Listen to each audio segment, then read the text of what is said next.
Passage planning is one of the most important aspects of safe and efficient navigation. Whether you're a seasoned mariner or a recreational sailor, proper preparation is the key to avoiding risks and ensuring a smooth journey. Today, we're going to walk you through everything you need to know about effective passage making. Every successful voyage starts with clear objectives. What's the purpose of your journey? Is it a leisurely cruise, a competitive race, or perhaps a delivery trip? Defining your goal helps shape your entire plan. Next, consider your constraints. Think about the capabilities of your vessel and your crew. How far can you safely travel given the crew's endurance? What are the limitations of your boat in terms of fuel, speed, and navigation aids? And don't forget natural constraints like tides, currents, and daylight hours. Now, let's talk about hazards. These are the potential risks you'll need to avoid during your passage. These could be rocks, shallow waters, overfalls, poor weather conditions, or high traffic areas like shipping lanes. Identifying these hazards in advance and marking them on your charts is critical. To navigate effectively, you'll also need aids, tools, and resources that assist you along the way. GPS, nautical charts, tidal forecasts, and landmarks are some of the most common. Make sure you know how to use each of these tools to get the most out of them. With all that in mind, it's time to plan your route. Your route should balance efficiency with safety. Identify key waypoints, but make sure to include flexibility for unexpected changes.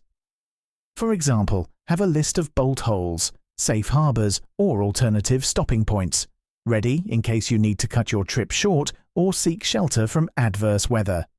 Weather and tides play a huge role in your passage. Use shipping forecasts, Navtex updates, and Coast Guard alerts to stay informed. Tidal streams can significantly affect your journey, particularly for slower vessels.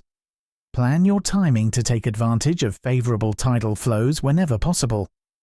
When it comes to wind, understanding apparent wind, how the combination of true wind, boat speed, and tidal streams affects your course, is essential. Techniques like steering towards the shift, which means adjusting your course based on predicted wind changes, can help you maintain efficiency. Similarly, tactics like lee-bowing the tide, where you position the boat to take advantage of tidal flows, can save time and effort. Now, let's dive into navigation strategies. For situations where wind shifts are unpredictable, the cone and corridor tactics are highly effective. The cone tactic creates a funnel-shaped zone downwind of your waypoint, ensuring you stay on course even if conditions change. The corridor tactic, on the other hand, provides a parallel-sided approach that works particularly well with GPS. Ley lines are another essential tool for sailors.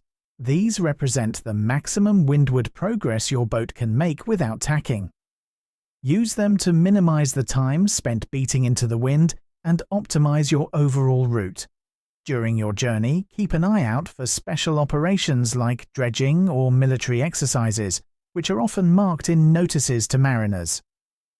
Avoid overfalls, rough waters caused by tidal streams flowing over uneven seabeds, by navigating around them or timing your passage during slack water. As you sail, monitor your position and progress against the plan. GPS waypoint alarms can notify you as you approach key points, but don't rely solely on automation. Always verify your course manually and ensure you're on track. Record keeping is another critical element. Deck logs are invaluable for tracking your objectives, weather conditions, and navigational details.